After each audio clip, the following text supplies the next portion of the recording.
Hi, everybody. Can everybody hear me? Can everybody hear me okay? You can? Okay, good. Otherwise, I kind of crank it up. Sometimes I don't hear myself with these things, and sometimes I don't even use a microphone. So hi, everybody. Welcome. Good afternoon. Happy Friday. All that kind of fun stuff. So thank you all for coming. I'm glad there's a lot of you here today. This is wonderful. So my name is Lynn Drinkwater, and I'm the program coordinator here at the Moore County Senior Enrichment Center. And this program has been, this is the second part. So how many of you in this room went to the very first part last month? Awesome, wonderful. So today we're going to be focusing on Tai Chi and the benefits of gardening. And so first what I want to do, like I always do, is thank all the sponsors for this lovely lunch that we have today before us. Thank you so much. We have lots of volunteers helping serve all the food. And so we're going to have Tai Chi go first, and then we're going to have a little break. And then what we're going to do is come back, and then we're going to have the second part. The second part is going to be part PowerPoint. So we'll be lowering the blinds during that little break that we have. For those of you who have never been here before, if you need to go to the restroom, it's out the doors and to the left. And before I turn the microphone over to our first part, I want to tell you about 3 things that are coming up. One is next Tuesday. We have flyers out where you signed in this morning. These flyers will be on a table as you leave. This is a program called Let's Talk Everything from the Lungs Up. It's a lovely lady by the name of Hannah Holland who is going to be coming, and it's all on speech pathology and how that can help people. Most people think of it just for stutters and lisps, but it's not. She can help people with breathing issues. She can help people with swallowing issues. She can help people who have a tough time communicating, maybe after a stroke or something. But at the same time, she can also help you as a loved one. If you're caring for somebody that might have dementia, she can show you and teach you techniques to help you communicate better.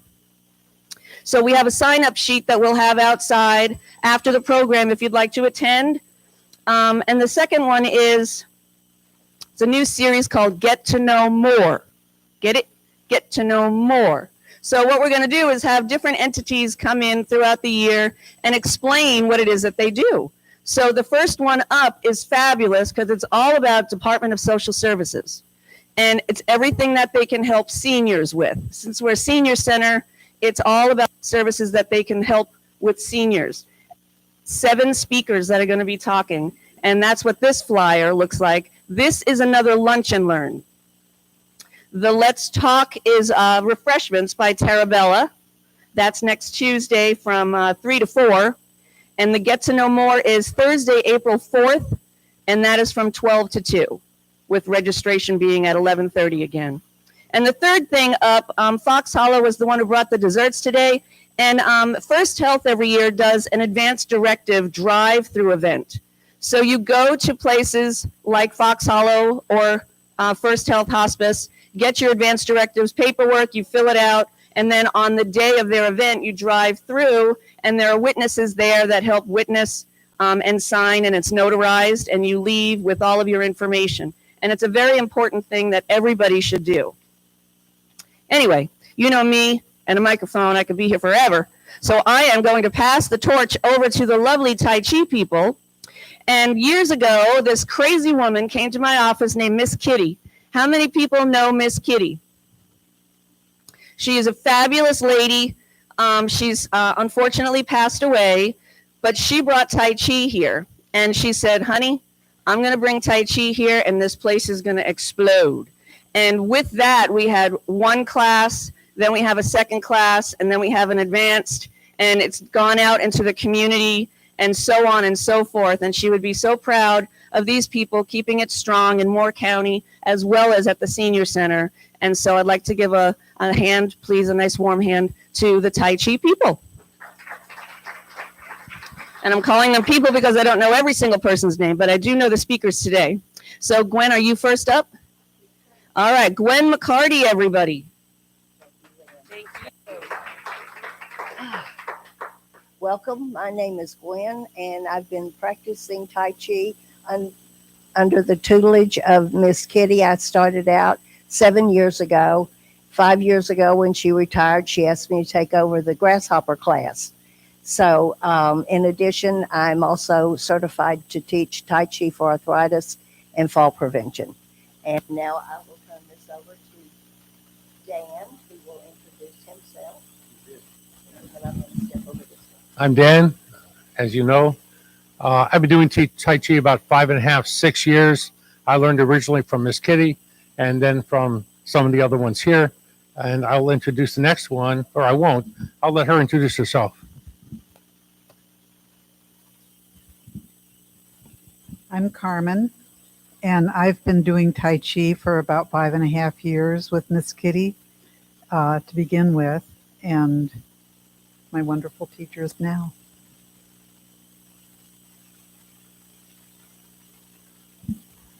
I'm Judy, and I started Tai Chi about 6 years ago, and I had the honor of starting with Miss Kitty.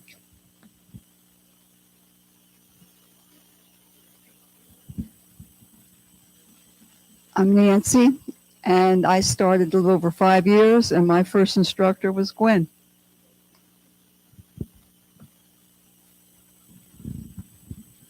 Good afternoon, everyone. My name is Glenn.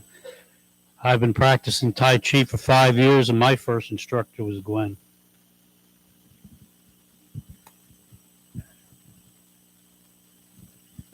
Good afternoon, everyone. My name is Terry Julius, and I'm one of the original 15 that started with Miss Kitty in 2014. So I've been teaching practicing Tai Chi for probably 10 years now.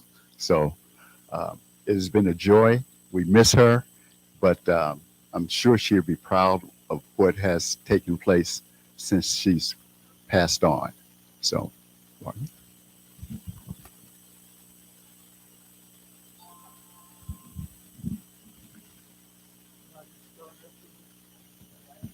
Hello, I'm Martin Locklear.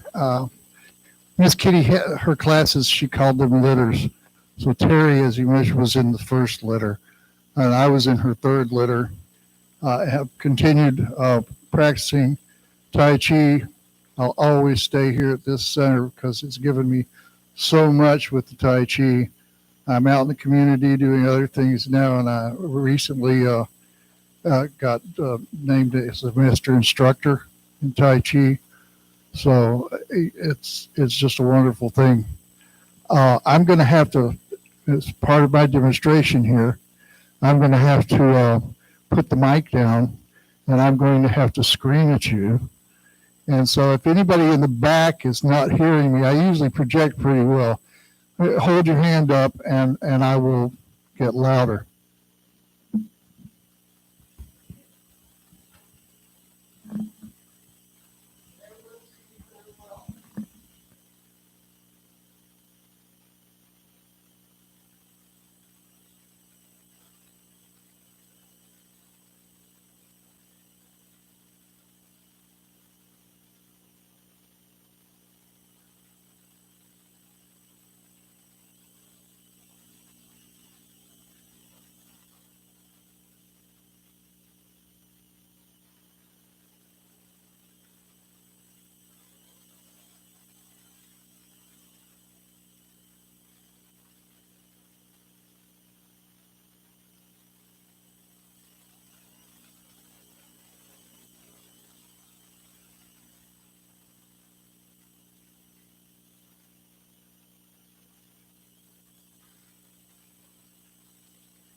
Thank you, Martin.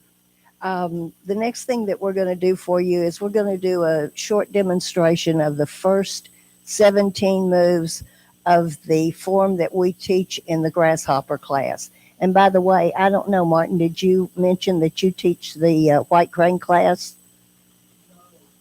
Well, you should have. The white crane class takes place on Monday and Wednesday at 9 a.m. The grasshopper class takes place on Tuesdays and Thursdays at 12 o'clock. And we would love to see any and all of you come to either or both classes. Now, the first 17 moves, if I want you to pay attention to the way they're moving and remember what Martin just talked about shifting your weight and the rotation, and you will get an idea of a little bit more movement and the beauty of Tai Chi. I'm actually her co-instructor for the grasshoppers. Just want to throw a couple of notes in here. Number one, I have personally found tremendous health benefits from this because of the way you're turning and rotating. Aside from muscle mass, you're stretching ligaments, you're stretching your muscles. The muscles here, like all my weights over here, so they get stronger. I had ankle problems for 30 years with my right ankle. And after a year or so of this, it kind of went away. And I attribute it to the fact that I'm exercising it a lot and it's turning and stretching and it's bearing weight. And so it just got stronger. And so that problem went away. I've looked online trying to get more information about Tai Chi. I find lots of articles everywhere from Consumer Reports to Scientific American that talk about the benefits of Tai Chi. I have yet to find the detractors that say there's something wrong with it. It is originally from a martial art. This is slower than most martial arts. It's a little faster than gardening. But as a friend told me before I started, he said, Dan, you're already moving slowly now. Why not give it a shot? With that, I'll give it back to Gwen. Okay. I'm going to invite our team to come up and get into position. And as they do these 17 moves, I'm going to be calling out the major moves, not everything that they do, because a lot of the moves are transition moves. So we will start by showing your respect.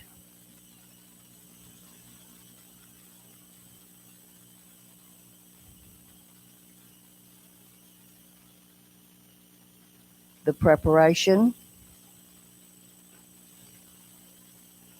Notice how they're shifting their bodies, the weight and the rotation.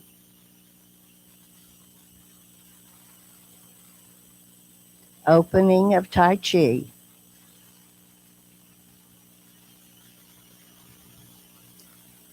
Ward off left. Ward off right.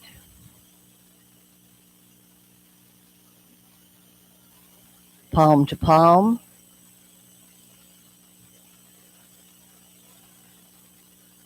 Push. Single whip.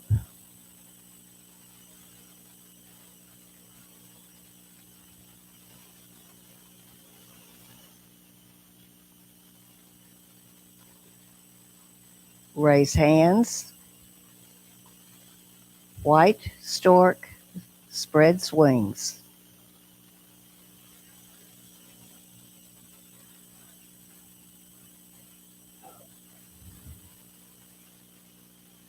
Brush knee.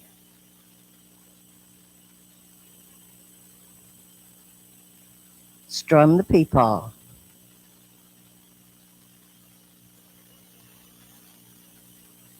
Twist step. Brush knee. Twist step. Brush knee.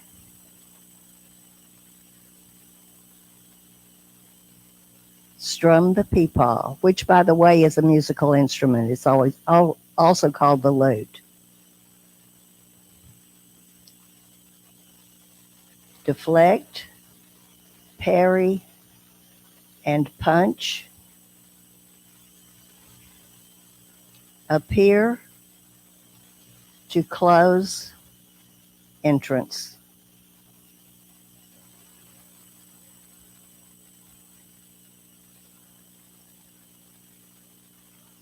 And the bow.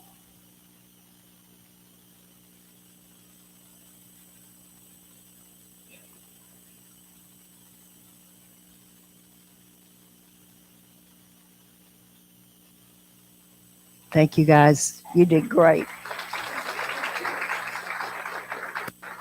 Okay. Forgot to ask if there were any questions after Martin's demo. Does anybody have a question? Yes, ma'am. They call it the practice of Tai Chi because it's a journey, not a destination. And Miss Kitty said, you don't do Tai Chi, you just practice it, because there's so much to learn about Tai Chi. That's one of the things that I love about it. You do not stop learning or perfecting the movements. It's just amazing. If you like learning, you're going to love Tai Chi. Anything else? Lynn.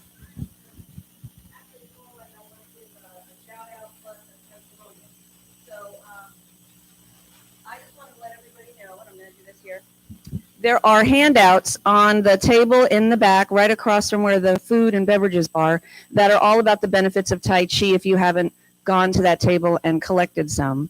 That's what these lovely people have given me, and we made some copies for them. But I wanted to know if Martin would just share a quick little testimonial about, Martin used to work in our IT department for the county, and he retired, and he has major back issues. Did you already cover this? You did? Well, here's the thing, is that he came to the Tai Chi class, and then he realized what a benefit it was. And so now he's this volunteer that not only volunteers with us, but throughout the community. And so does Terry Julius and Gwen and Dan. They go out in the community. And during COVID, they actually would hold Tai Chi classes out in the park, as well as out in First Health Hospice parking lot. They would allow us to go over there. And I thought that was amazing that they still were doing that even through COVID with the closure that we had at the building. So that's a lot of dedication. So I just wanted to say thank you to all of you. I will share a couple of little quick anecdotes about what went on with me. I do have 2 ruptured discs in my lumbar. I also have a completely torn rotator cuff. I don't get pain from the rotator cuff. Like a lot of people our age, I have some issues with high blood pressure on occasion. I have gotten up in the middle of the night. My wife back here can testify to this. She'll see me across the bedroom doing Qigong or something. I have watched, after 30 minutes of Tai Chi exercise, go back and check my blood pressure, and it has dropped as much as 30 points. Last night, I had a really horrible back night. And I had an option of taking pain meds, which they're happy to give me. But instead, I got up and I did about 30 minutes of Qigong, which is associated with Tai Chi. And it settled my back down where I could get back to sleep. So there's some remarkable things, like Dan referenced his ankle. Miss Kitty had a similar thing. There's just no end to what people will report has helped them. And this is testified to by institutions like the Harvard Medical School. Praises this as the best exercise folks in our age demographic can do.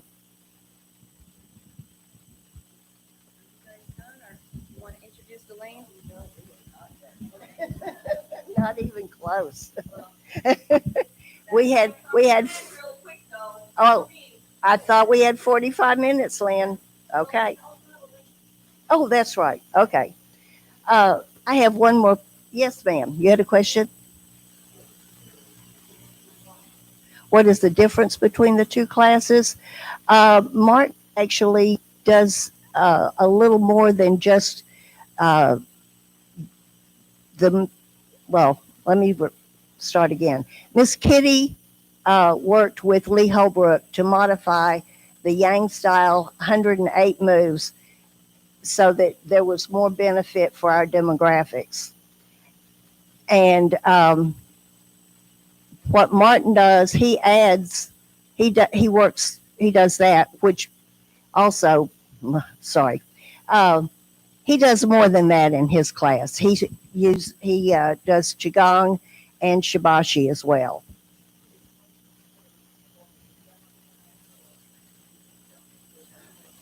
You can jump into either one.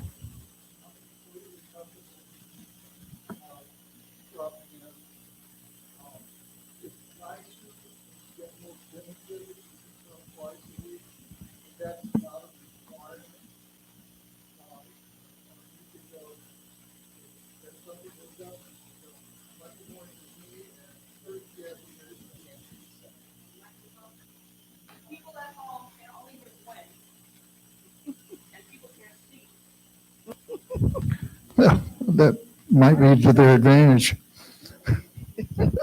Okay, what I was saying is that you're welcome to drop in on either of our classes.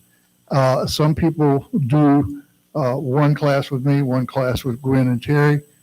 Some people stick with me and have been there. I've got a group of been working with about 8 years or so.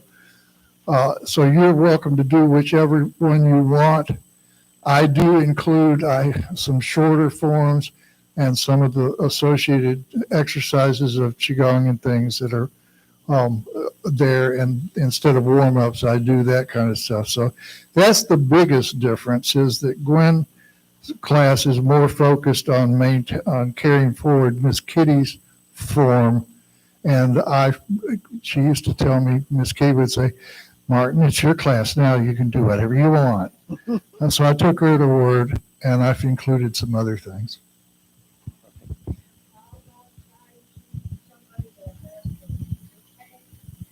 How about Tai Chi for someone who uses a cane? I think Miss Elaine is going to address that for you, because there is another class. Miss Elaine teaches, more than one class, so I'm going to let her explain that when she comes up. I have one more person who wanted to say something, and then I'm going to turn it over to Terry. He's going to show you some balance exercises. Well, all of you older women may have the same problem that I have, and some of you men also.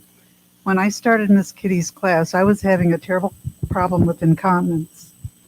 And after I was in the class, I don't remember exactly how long, maybe 2 to 4 weeks, I noticed that the leaking had all stopped. And I think this is really important to know. I don't know if anyone else had that experience, but it was wonderful, and I continue to have that benefit.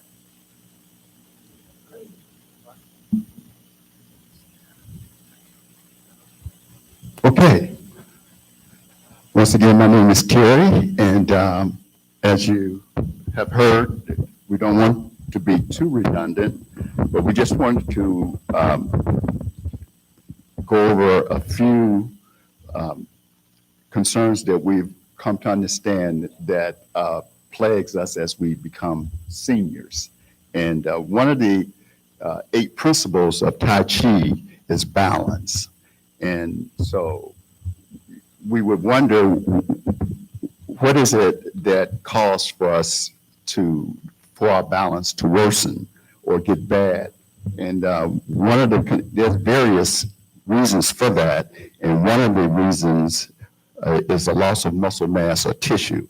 And this process can start as early as age 30. And it occurs due to a merging of our age-related factors, such as it also includes increase of inactivity and hormonal changes. Another factor in our balance getting worse is that there's a decline in our joint mobility and flexibility. It said, and this problem is when you lose muscle mass and strength, your ability to maintain strong and stable joints decrease. And having stable joints is one of the key factors when it comes to having good balance. And then another factor is slowed reflexes. Reflexes are involuntary or automatic reactions that the body does in response to something. For example, say for instance, you're walking down the street and you trip. What happens immediately is that you extend your arms to break the fall and your muscles tense to lessen the injury. So reflexes plays a pivotal part in controlling and coordinating balance, posture, and movement. So I'm not going to bore you with a lot more, but what I'd like to do at this time is if I can get you in your seats, just for those who would like to, I wanted to introduce a few balance exercises. So you would, if you would stand, you would need your chair.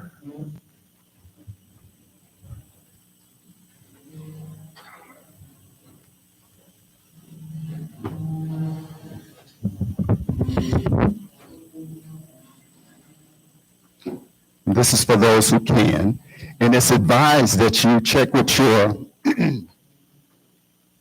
healthcare provider to make sure that you are able to do some of these exercises because it's going to entail weight bearing. Okay, so basically, what I want you to start, what I want you to do, we're going to do abbreviated version of this, and some of these things that I'm going to show you today, you can do those at home. Okay, so just basically bring your feet about hip width apart. Okay, kind of relax the knees, and then kind of tuck your hip under. There you go. Okay, relax the shoulders. Just let your shoulders relax. Chin up. It's like you got a string pulling you straight up. Good. And what I want you to do is just kind of shift the weight to one side. Good. And back to the other side. Feel the weight increasing on each one of those sides. Good. Just feel the weight increase. Shifting. This is called pouring. And as your weight increases, it helps promote strengthening the bones. Good. Now, what I want you to do next is shift and pause. Feel that weight increase on that side. And shift back to the other side and pause. And shift the weight to the other side. Pause. And once more. Good. Now, when you shift your weight this time, I want you to do is lift the heel up and down. Shift up and down. Shift up and down. One more. Up and down. This time when you shift, just lift the heel and pause. 1, 2, 3. Drop the heel, shift the weight, lift the heel. 1, 2, 3. Again, shift, lift the heel. 1, 2, 3. And again, shift, lift. 1, 2, 3. This time as you shift the heel, I want you to lift the toe off the floor and down. 1 foot up, down, up, down. Shift. Now you may have to hold on to your chair. If you have to hold on to your chair, hold on to your chair. But if your balance is pretty good, challenge yourself. Lift the heel. Ready? 1, 2, 3. Shift, lift the heel, ready. 1, 2, 3. Shift, once again, lift the heel, ready. 1, 2, 3. Okay, just about to the end. Shift the heel, shift the weight this time. As you lift the heel, I want you to lift the foot off the ground and hold it. Ready? 1, 2, 3. All right, shift, lift the heel, ready, lift. 1, 2, 3. And once more, shift, lift, ready. 1, 2, 3. Once more, lift the heel, ready. 1, 2, and don't forget to do this. No, just kidding. Just kidding. Okay, thank you. You can have a seat. Okay. These are some.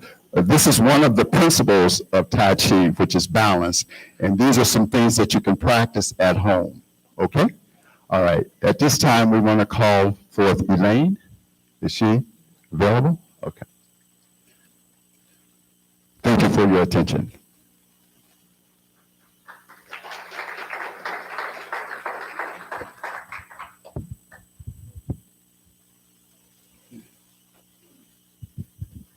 Hi, I'm Elaine, and you heard me last month, so I'm not going to say too much. I was just going to demonstrate what the Tai Chi for arthritis fall prevention is. It's very short. There's 12 forms, but it's a lot as a repetition, so it's not as much as it seems. But the Tai Chi for arthritis, I think someone had asked about cane. We do stand, but there's always chairs. So you can sit, and I can show you how, even when we're sitting, how you can sort of shift your weight as you're sitting and help a little bit, but it is standing, and you can still do the arms. So I'm going to demonstrate the Tai Chi for arthritis.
Okay, I promise I'm going to turn it over to Lynn. Just really quick. The Tai Chi for Arthritis Fall Prevention, it's usually scheduled, and you'll see it in the newsletter, in the monthly newsletter. And it'll say it's under evidence-based health programs, and you'll see Tai Chi for Arthritis Fall Prevention, and it'll tell you when I will start a next class. My classes they're 8 weeks, and we meet twice a week. But if you want to stop in, I have classes Tuesday and Thursday at 1 o'clock and at 2:30. If you ever just want to come and see what we're doing, you're welcome to come anytime on Tuesday or Thursday. But it's the Tai Chi for Arthritis was created for people with arthritis and who have just different limitations or chronic conditions. So it's Paul Lamb's program. So he created it so that there's no risky moves. It's very simplified and modified, so it's safe for a lot of people. So thank you.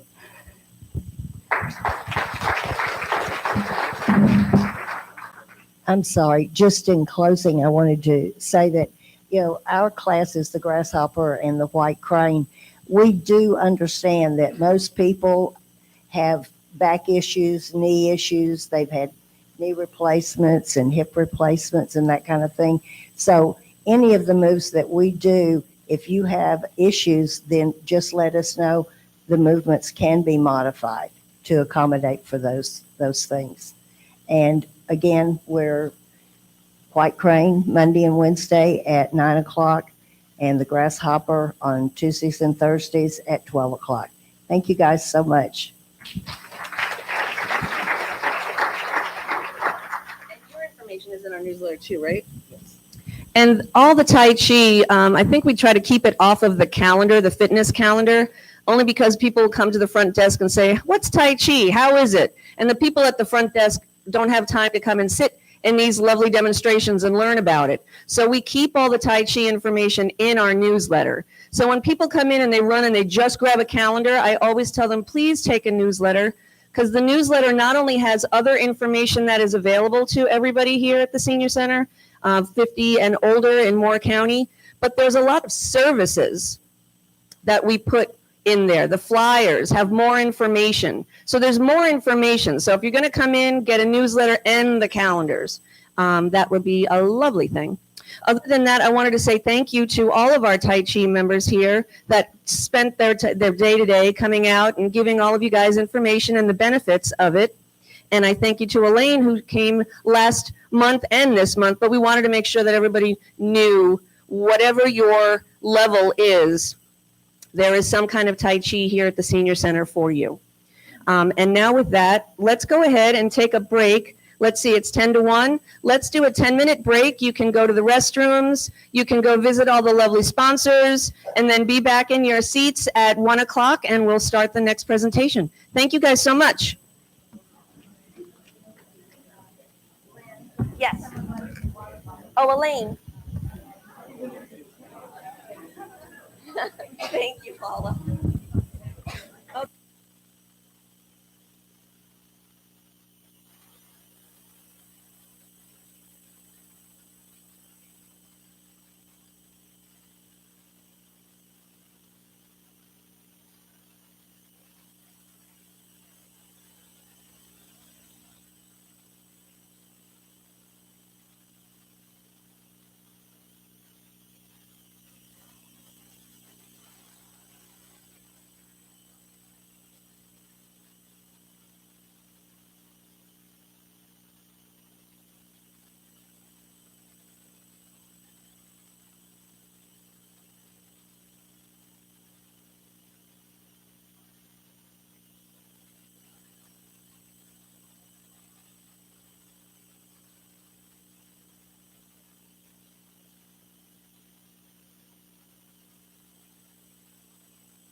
Hello, can I have everybody's attention? Welcome back from the break. We're going to begin part two of the Lunch and Learn. So if everybody would please have their seats. We're going to get started with two different presenters for the benefits of gardening. First up, we have Dee Johnson, and she's with the Sandhills Community College, the Horticultural Center, right? Yes. So she's going to come and speak, and then we have two of the master gardeners that have worked on our garden here at the Senior Center. So first up, we have Dee Johnson. Thank you. That's not me. That's her. So anyway, I'd like to, first of all, encourage you all to come and visit Sandhills Horticultural Gardens. How many of you have ever been to the gardens? Well, most of you have. Great. So it is a 32-acre garden that is maintained primarily for the benefit of the students. In other words, it's a living laboratory for the students who are taking landscape gardening. But here in the past couple years, the college has worked through the process, and they welcome volunteers now. So if anybody is so inclined, you can contact the Sandhills Horticultural Gardens. They naturally, because you're working near students, you have to have a background check, which the college takes care of for you, and then you are free to work in the gardens. Now, some of you say, well, I'm not physically able to work in the gardens. We also have what we call greeters at the gardens, and there's a place where you can sit. You can sit in front of the computer that's there and greet people that come from all over the United States and tell them a little bit about the gardens. And so we have two different areas for volunteering. But I do want to say how beneficial gardening is. And I can also say it is detrimental to your body after all these years I've been doing it. But if you do it correctly, it is a wonderful therapeutic way to get outside and enjoy life and be blessed by being able to be outside and create gardens. It is 32 acres, like I said, and there's various gardens throughout this 32 acres from a nature garden. So if somebody is more interested in the native plants, the birds, the animals, you can go down to the boardwalk and walk. We also have more formal gardens with the Elizabethan gardens that we have there, where you can see a more English style garden with herbs and perennials. Now, I do say that if you are physically having difficulty walking, I truly recommend that you not go to the visitor center to start. I think my mic there kind of went away there for a minute. I recommend that you go to Steed Hall, which is the horticultural building, because you can park in a handicap spot there, and then the area to see part of that garden is a more flat area.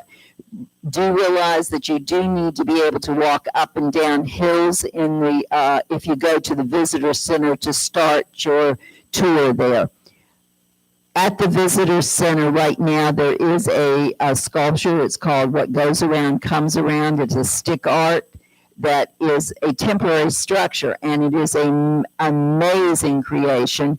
But know that it is a temporary. Like I said, it's been there for almost 3 years now, and in August we will have to be taking it down because the wood has started to deteriorate, and those lovely children have gone along and broken some of the stems and parts of it. So if anybody's interested, please get to the gardens before it's gone.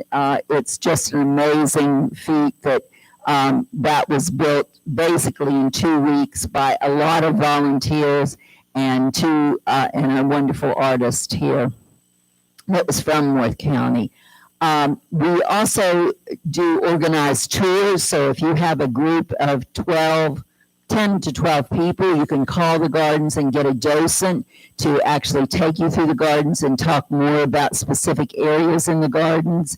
And we do plant sales. There is the Sandhills Horticultural Society. I encourage you to become members of the Horticultural Society. It's only for $25, And if you do any traveling, it's well worth it because it also gives you reduced rates at many gardens and museums across the United States. So for $25, you get that. Plus, we have many different, what do you want to call it, talks that we have and workshops. And you get those at reduced rates also. Plus, you are apprised of those sales and talks much earlier than the general public. So for $25, it's a great bargain to take on. I'm trying to think of what else. I didn't realize we were going to do this, so I didn't bring my PowerPoint presentation. So I'm a little taken back about where I can start and talk about the gardens. I can tell you that they have fruit and vegetables. So if you're interested in fruit and vegetables, they have a wonderful fruit and vegetable garden that you can go and look at. We have different talks about different things like containerized vegetable gardening or bulb forcing. They're doing a flower arranging course here, I think next week for Easter. So there's a lot of things going on there, very much like here at the Senior Center. You just have to be aware of them. And with the newsletter and being a member, you would be able to do that. The gardens are open every day from sun up to sundown. I will tell you that during the week of the U.S. Open, if you want to walk or be at the gardens, excuse me, the actual visitor center will be closed during the U.S. Open, but the gardens will be open. So if you have visitors or if you just want to go and get away from the crowds, you can head to the Santos Horticultural Gardens and enjoy the spring. I should have brought my water. Excuse me.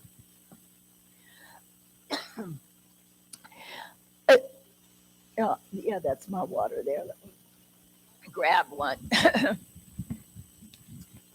It is the season for pollen, and I am allergic to all this pollen as a gardener.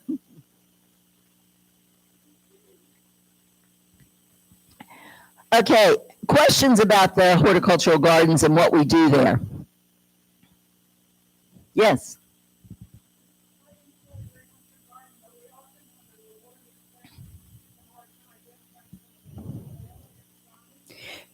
They are working on that right now. They're trying to decide. They've been putting out some sort of temporary signs right now to try to play with them. Part of the problem is, again, those lovely children. They pull them out or they run through and they break them. So that's been a real issue. And deer have been a big issue, especially with Ace Hardware having cleared that land right next door. We're the only haven for wildlife right now. And so, for instance, this fall, we've always planted the Sir Walter Raleigh garden with pansies and things, and there just wasn't any use to do it because the deer were so bad in that area now. So they're working on the signage, and hopefully it will get better. But you have to realize that we have students that come there from all over the United States. So we have a lot of plants that really are not realistic for you to grow as a homeowner, but a lot of the plants are. For instance, I can give you the example of in the or in the conifer garden. I don't know how many of you were here a few years ago when we had a very bad drought, and they put water restrictions on the whole community in this area. And we still had water because we irrigate from the pond below us. But our president at that time felt it was not appropriate for us to continue to irrigate our plants when the rest of the community was unable to do it. And so because of that, many of the conifers we lost because conifers are not happy here in this area. They like being over in the mountains, cooler climate, heavier soil. So we lost a lot of those plants because of that. So, but it is fun to go there and see like the cactus garden and to see different plants that maybe you couldn't grow at your home, but maybe if you have a very small niche, a different type of area, it works really well. Yes.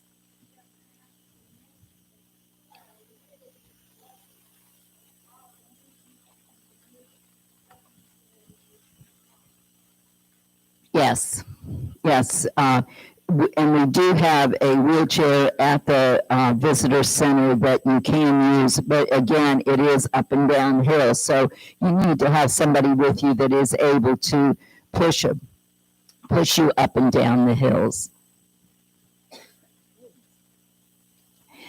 Other questions or comments about the gardens? Well, please come and visit the gardens, especially right now, even if you are pollen inundated like I am. It is a beautiful time right now. The next couple of weeks with the azaleas coming out, the camellias are out right now, the red buds are out, the dogwoods are almost ready to bloom. So it is a beautiful time to visit the gardens. And I always get that question, what's the best time to visit the gardens? I think every time of the year, because there's something different. In the winter months, you have the evergreens, you have the berries in fruit, and it's probably less crowded at that point in time.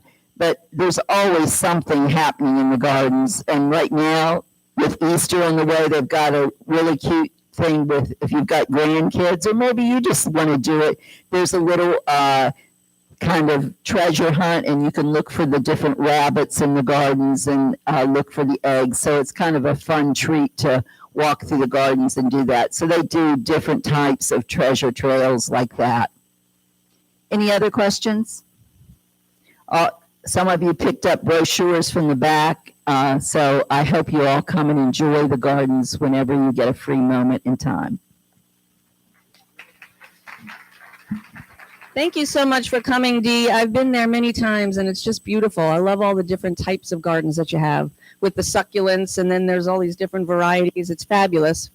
So now I'm going to introduce two ladies who are part of the Master Gardeners group in Moore County, and they're responsible for our beautiful garden when you pull up over on this side of the building here.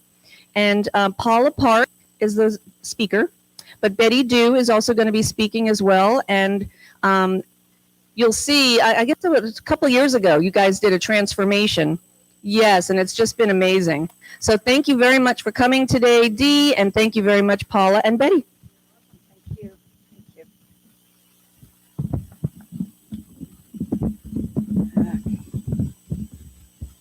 All righty. Nope. There. Okay. So again, Betty and I are excited to be here today to be able to kind of introduce the garden to those of you who maybe aren't as aware of what it is and all that it has to offer and just some of the past history. And what the information we give is what we're hoping is that by the end of the day, you'll have a better appreciation really for what your little garden there does have and how it can benefit you, thinking about all of the health benefits and what we've learned today with health. This actually is a picture of your garden. So that was at the peak blooming during the summer. Alrighty, so we'll begin. The garden was started by Master Gardeners in 2008. During that time, it was planted as a xeriscape demonstration garden. Master Gardeners were planting demonstration gardens for the purposes of education of the public throughout Moore County. And this one was selected to be a xeriscape plant demonstration garden.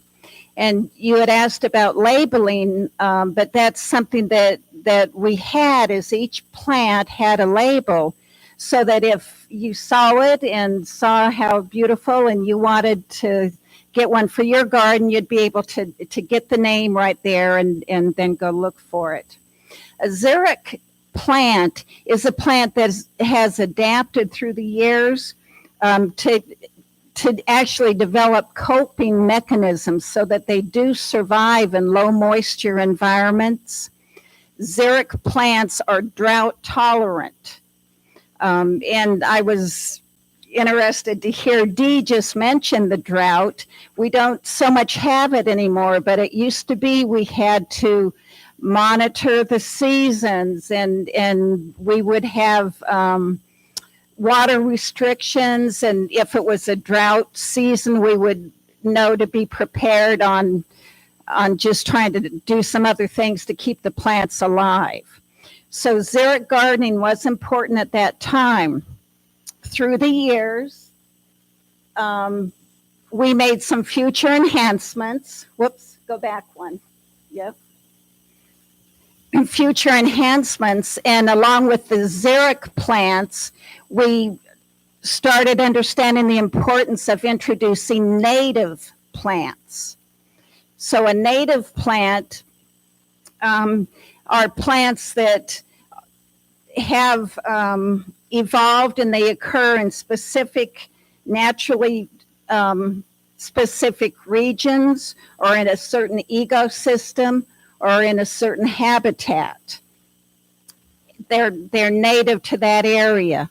Betty's going to go in more detail on the native plants, but just so you know, a native plant can be native to the United States for the whole country. It can be specific to the southeastern portion of the country, to North Carolina, and there's even some native plants specific to the Piedmont area and or Moore County or Sandhills.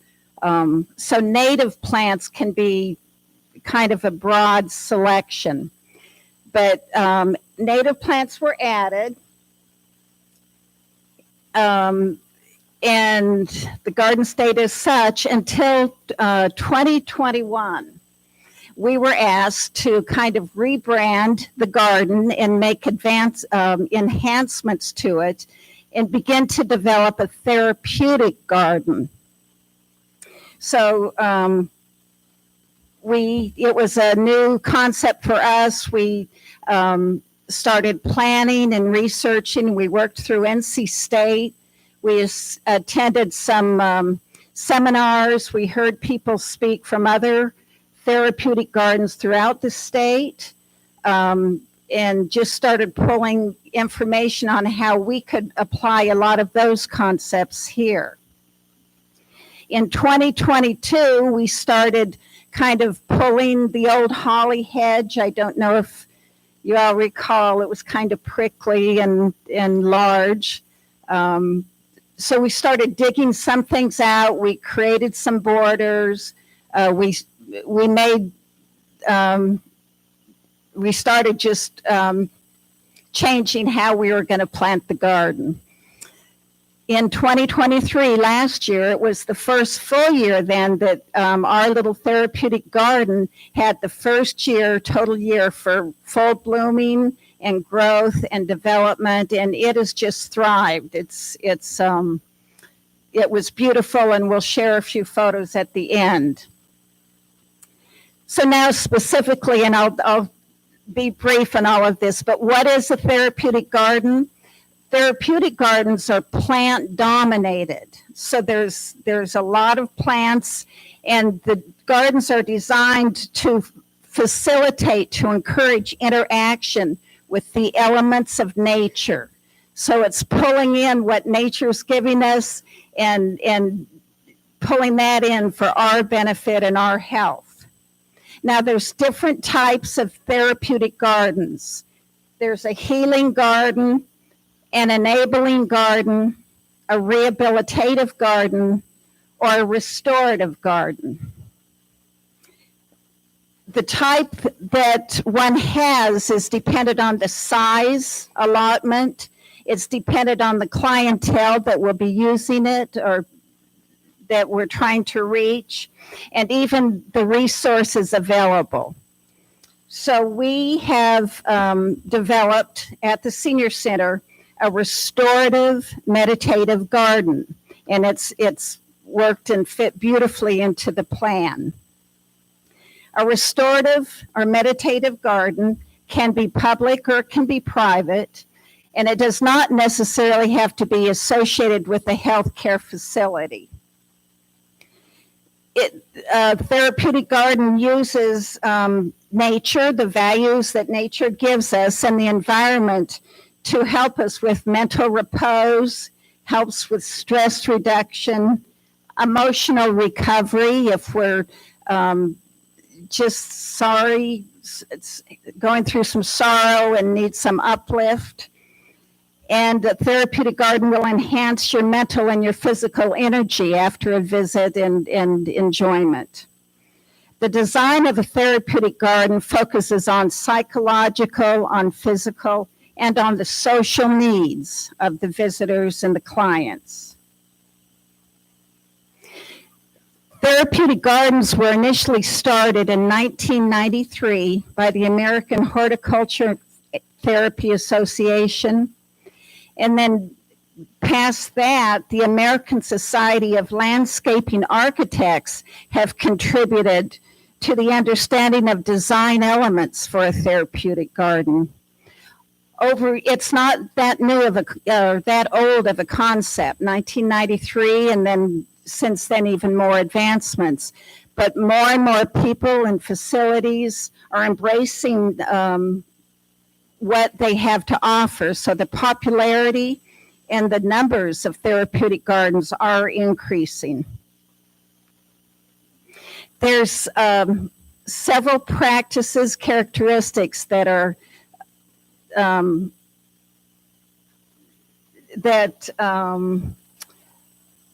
used for developing therapeutic gardens. Not all 7 have to be in place within every garden, but they tend to repeat, and you'll start to see similarities as we briefly go through them. Therapeutic gardens want to have scheduled programs and scheduled activities. It doesn't have to be a formal program. It can be a passive program, or it can be an independent program. There can be programs hosted just to increase the number of visits to the garden. But other classes can be provided to encourage gardening tasks, things to do in the garden for your mobility, or they could be activities for special populations if someone is utilizing a cane or has other limitations with gardening.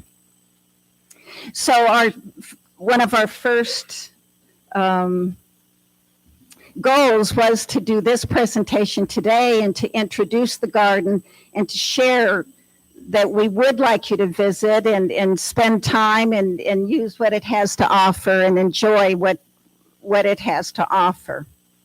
A second good practice for a therapeutic garden is to have some elements or some features that help those that are maybe not able to get around or to perform all the activities. Some of the modifications that we've seen as we visited larger gardens, but that we can implement in a smaller way, might be raised beds so that people wouldn't have to bend over or bend down, but you could garden within a raised bed. A garden up in Raleigh actually had raised beds that were on wheels. So those beds could be rolled to a location and clients could garden and work on the plants, and then the beds would be wheeled back to a holding area. And that was really unique and interesting. Another adaptation or modification might be adaptive equipment, super long handles on, whether it's a trowel or a rake or something, so that you wouldn't have to bend over or stoop down. So there's different things out there to help everybody to be able to enjoy the garden and work outdoors. Out of all of these, is what we're trying to do is enhance the horticulture experience for every visitor, and it's promoting all senses. It's what you see and to better observe. It's what you touch, what you smell. Just enjoying the garden in your own way. Everybody has a different way to go sit and enjoy and relax. The gardens, therapeutic gardens, will all have a definite perimeter there's edges of the garden spaces that activities are performed in. The way the plantings are planted, it's intentional to direct the focus and to encourage visits in certain areas and just to showcase what the garden is holding. We're using bright, intense colors, a profusion of plants and colors, and we want to showcase nature and draw the person in to be excited about being outdoors in nature. And this is the profusion of plants. And again, that we're trying to encourage restoration. We're trying to promote horticulture education. We're trying to supply a mental and a physical therapy for each of us. Social exchanges, if you go in groups, or it's not necessarily a solo activity. These therapeutic gardens want to promote all 4 seasons. Every season has beauty in its own way. So the plantings are such that each season would have something in bloom and something showcased, something to smell or touch. And the intentional plant placement I mentioned. Therapeutic gardens all are set up to be a safe, secure, and a comfortable location. You'll not find any plants with thorns or poisonous plants, no hazardous chemicals, herbicides, fertilizers, anything that can be harmful is not used or left around the garden. The nature of the garden, of course, is protective nature, and we're trying to promote personal comfort and a refuge for the visitor, for the client. The universal design, this is what I've been talking about. There are these certain characteristics for convenience and enjoyment of all people. And I just wanted to mention in 2021, as we were planning, we did do a needs assessment with the senior center to see what you all would like to see or what topics even you might be interested in. So it's your garden, it's not ours. We're just maintaining and trying to look at ways that would be exciting for you all as we change and make improvements from this point going forward. So let us know if you have ideas or if you have classes or anything like that that you would like to see. It doesn't necessarily, Betty and I were talking, it wouldn't necessarily have to be done outside at the garden. So we could transpose and develop something that we could do garden related, perhaps indoors or in some other manner.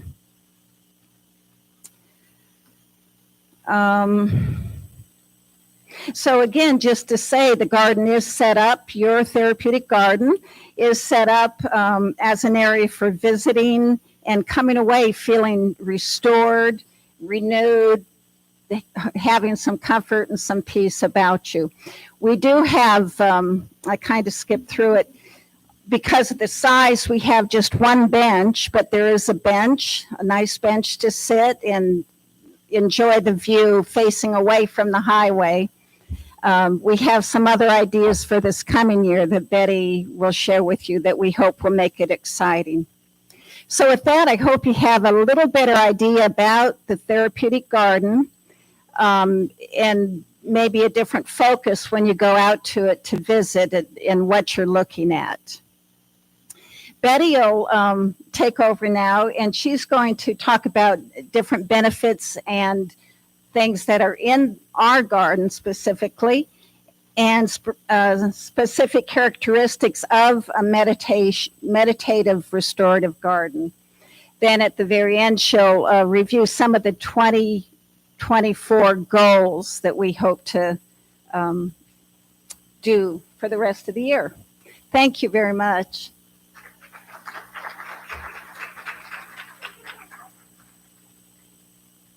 guys didn't know that gardening could be so complicated. It's really not. We're trying to give you can you guys hear me okay? I'm a little bit short. Is that better? Okay, cool. We're just trying to, as Paula said, give you a little overview of what we do out there. If you come to the senior center, you'll see us working. Okay. Trying to tell me I'm short. Anyway, I want to go over a little bit about the benefits of the garden very briefly, and also just tell you some of the characteristics and stuff. But I thought it might be appropriate to just start with what is a native plant. Yeah. Okay. Can you hear me now? Sounds like the phone commercial. Can you hear me now? Anyway, obviously, native plants are very important to the environment. You hear a lot about that. You hear a lot about native plants and pollinators. So definitely native plants are a part of our garden. Basically what they do, I'm not going to go through and read all this, but really what they do is, they become adaptive physically, chemically, and genetically to our environment. So I'm not going to tell you that if you buy all native plants that your garden's going to be perfect, because I'll be honest, I've had some native plants that didn't survive. But for the most part, if you get native plants and they like the environment where they are, you'll have them forever. I mean, they just flourish. So especially being a master gardener, we highly recommend that you at least plug in some native plants, whether you do all native or not. And there's a lot of good sources around the county and in Lee County where you can buy. You just Google it. I think Gullies has native plants. Big Bloomers up in Tramway and Sanford. I'm sure everybody's heard of that. So it's just a matter of what you like, but I would highly recommend that you plug in some native plants in your environment. Okay, Paul. So this is a brief slide. Space and elements. So basically what native pollinator plants do in our garden is they create the space and enable us to fulfill the elements that make up the characteristics of a therapeutic garden. And what do I mean by elements? Elements in this case would be using your senses when you're out in the garden. I know everybody in here has visited gardens. You don't really think about that.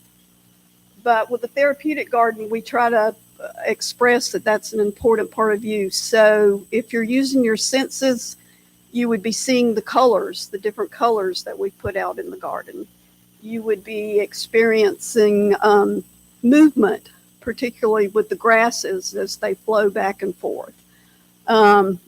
One thing that we're real excited about this year is we're going to add a raised planter box, and we're going to put some herbs in there.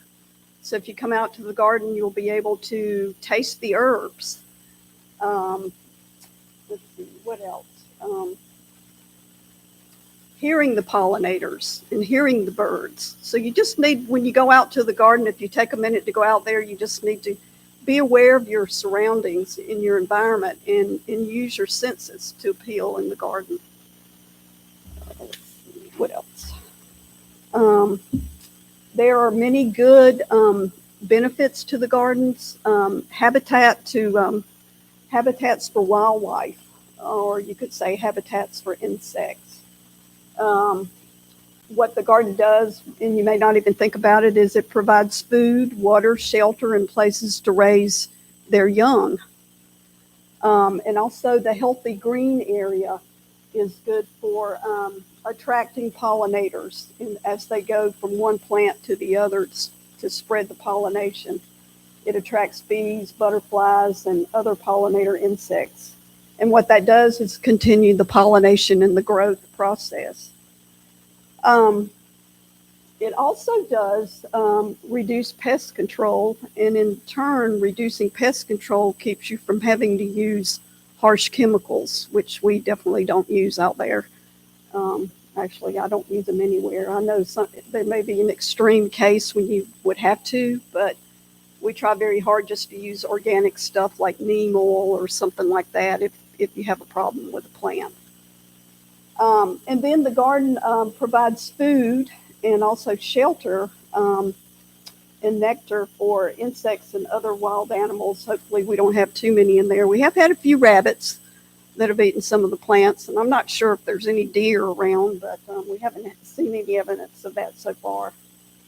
So, and then it also provides shelter for the insects. So we try to think about the whole environmental process. Okay, Paul. Again, in the winter months, you may notice if you come over here to exercise or whatever reason that you come here, that the garden may look somewhat of a mess, like it looks untidy. And that's not because that we have neglected the garden. That's because we choose to leave it that way. Leaving the dead stems and the leaves on the plants and the dried leaves on the ground provides food and shelter for beneficial insects. So if you, even the big pollinator garden over in Pinehurst, they do the same. I'm trying to do that in my yard, but my husband's constantly taking the blower and cleaning out everything. So that's a work in progress for sure. And in addition, leaving the plants in the ground untouched for the colder months provides protection for the plants when it does get very cold here. And it, you know, the debris just provides a warm layer for the plants. So all of this cycle of nature contributes to the overall health of our planet. And when you think about it, it's pretty amazing how nature works. And it seems to be working very well out in the garden. Everything was really beautiful last year, so we are hoping this year we'll see some of the same. And like Paula said, you know, hope you will just take some time when you're going by just to come out and sit for a second or two, or even just walk through. Real briefly, Paula's already touched on this, but the garden is a meditative, restorative garden. And there's certain characteristics for each one. Oh, it's not. Okay. All right. A restorative garden contains plants that are beautiful and attracts birds, butterflies, and other peaceful insects. And you can enjoy this as an observer. And these particular gardens, the restorative gardens, encourage quiet, stress-reducing environments where difficult life events can be processed at leisure. So I encourage you to come out. We all have stress. I mean, I thought when I retired, my stress was going away, and actually think it's gotten worse. And then a meditative garden is very similar, but what it does is rejuvenate and restore emotional and psychological balance. And the most important thing is it provides a solitary space where you can go. So real briefly, some of the goals that we're doing for 2024, obviously this was the first time we spoke about the therapeutic garden, but we're going to do a program maybe on vermiculture, which is the use of worms to create healthy soil and garden. We're going to grow and prepare teas from the garden. We're going to hopefully have somebody talk on wild birds of the Southeast United States. And we are learning this ourselves. We're going to collect and save seeds from the garden. And if we get that rolling, I know Southern Pines Library has a program, but you know, maybe that would be something we could start here and share our seeds with you if you like the plants. So what I would like to do, we were hoping to have it up on the screen, is I like quotes. So there's two quotes that everybody in our garden seems to like that works in the garden, and one of them was by Audrey Hepburn. And she said, in the spring, at the end of the day, you should smell like dirt. So if you're really a true gardener, I guess you probably do. And then I know everybody's familiar with Lady Bird Johnson. She actually has a wildflower site out on the web. And she said, where flowers bloom, so does hope. So I think that's a really, really nice thing. So we look forward to seeing everybody out in the garden. It's not looking too like too much right now, but it will once things start growing. So we'll hope that you will come out and visit. We do have a picture book over here if you'd like to take a look at it. We also have some forms that list the different native plants if you're interested in that.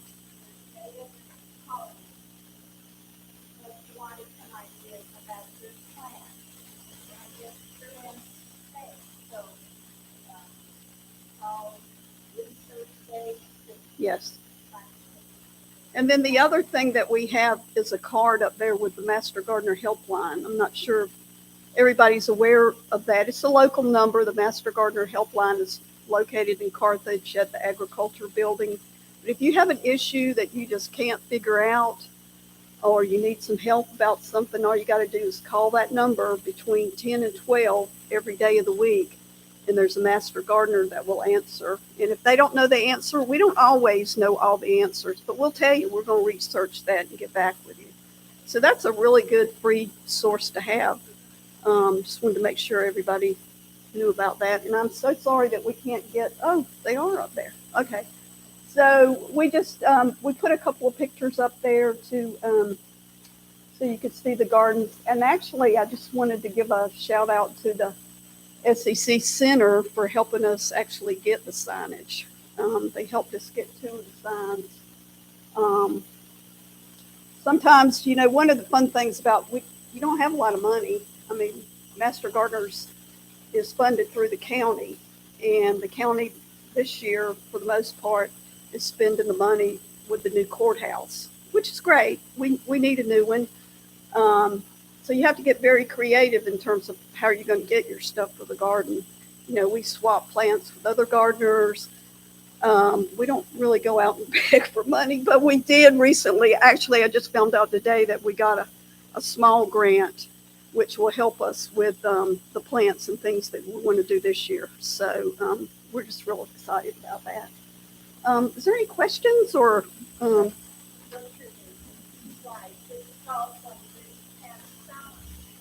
Here's our blanket flower. And, mhm.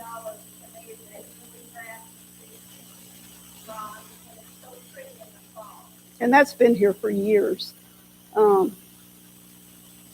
There's the blanket flowers and some of the black-eyed Susans. And I call it, Paula calls it periwinkle. There's other people that call it vinca, but that was actually just, it comes up wild every year. We didn't even plant that. So that's been from years past. We got some salvia in there and, you know, just some grasses as I was talking about. There's the gardenia that we're struggling with. We wanted to have nice gardenia flowers for the almond plant, but I'm not sure that. And you can see the purple coneflower, the tall purple coneflower in the back. So, and our rosemary beside the bench has just really taken off. We'll be putting down a little bit of fertilizer next month. And the purple thing there is our aster. And it's been very, very pretty. That's a strong native plant. It's still aster. And so, Betty, here's a question for that. Okay.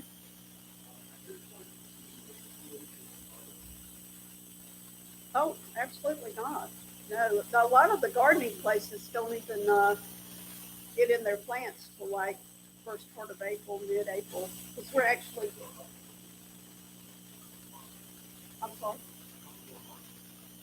Yeah, I mean, you wouldn't want to plant when it starts getting really, really hot. That's why we were excited to get the grant money today, because we want to get that planter box in and get the herbs in April. I wouldn't want to wait much later than April. Well, at least for this garden, because it's absolutely full sun all day. So, no, it's never too late. Okay. You know, I haven't seen any proof of that, and I don't know if it's the way the garden's set up. Now, we have had rabbits at the back behind here. We've got some hostas there now. And we had a little bit of hosta last year. So I just put up some wire over the smaller plants and that kind of stuff. But yeah, I hope the deer don't figure out where it is. So. These are purple coneflowers that are a wonderful perennial. They come back every year. And this plant, if you remember, or this year, it will get so heavy and laden and blooms in the fall. It takes over. So we had to go out last year and buy a lot of support just to hold up. Many of the plants get so wild out there. But it lasts for a really long time. I actually would, if you had a place for that, that would be one of the ones I would recommend. That's a real strong one. And the joy with this is it attracts the pollinators, the butterflies, the bees. And in the fall, after it looks like it's dead, the yellow peaches will sit on top of that little prickly looking cone and just hit the seeds. Just watch them hit the seeds out of the cone. And that's another reason why you don't want to, even though it's looking a little ragged, you don't want to cut it down because the birds will eat that. So I just want to let you know we're not slacking up from October till February. You know, if there is a purpose behind that. Okay, anything else? I just want to make a comment. As far as the salvia goes, I love salvia, and we do have a lot of deer in our area, and salvia seems to be something that the deer do not like. And there's so many different varieties of salvias, little guys, big guys, different colors. I've got one that's called a tulip. I think it's called tulip or something like that. And it's little white flowers that look like little lips on the edge of the little flowers, and they grow really big. But then I have all other kinds of salvias. They seem to go really well in the garden, and the deer do not. Anything that has a pungent, like they don't like lavender, anything that has rosemary, anything that has a smell that you would love, the deer do not like. And most salvia have some of them are Like licorice. Yeah. Tastes like licorice. and other salvias might smell like lemon, or there's some that I don't, it's not a good smell. But it's a good thing because you're right, you don't. And the other thing that you can do that I've heard the master gardeners talking about recently is just in your beds at home, if you want to put a little bit of dark green in your beds at home, if you would put a little bit of garlic or onions. And I mean, really, if you've got a fairly full bed, people don't even notice that that's what it is. And that will kind of deter the deer from going in that area to eat. Yes. Mm-hmm. And they actually will bloom, a garlic will bloom, or an onion will bloom.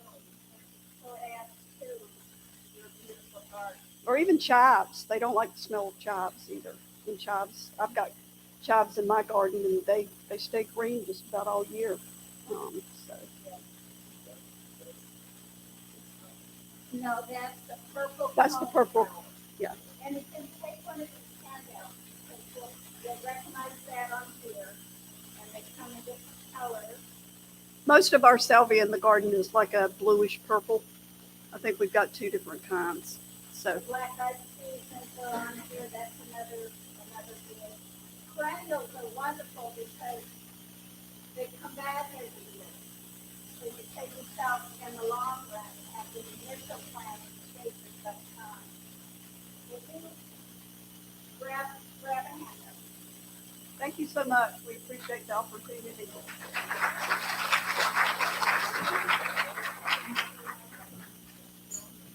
Okay, before we all go, I just want to say one thing. On June 20th, I believe, is the first day of summer. We are going to do a lunch and learn, and that's going to be all about gardening. And we're going to not only have master gardeners back to talk about how to, you guys were talking about earlier that you're going to come back and you're going to talk about how to grow herbs and how to harvest them. And then we have the North Carolina, the Cooperative Extension. They're going to come back and teach you how to, like, I think, make tea and think out. So it's like how to make rich soil so that your garden will grow. So the two together will make a really nice first day of summer program. That's called vermiculture, which we'll be doing, which is worms, it's growing worms.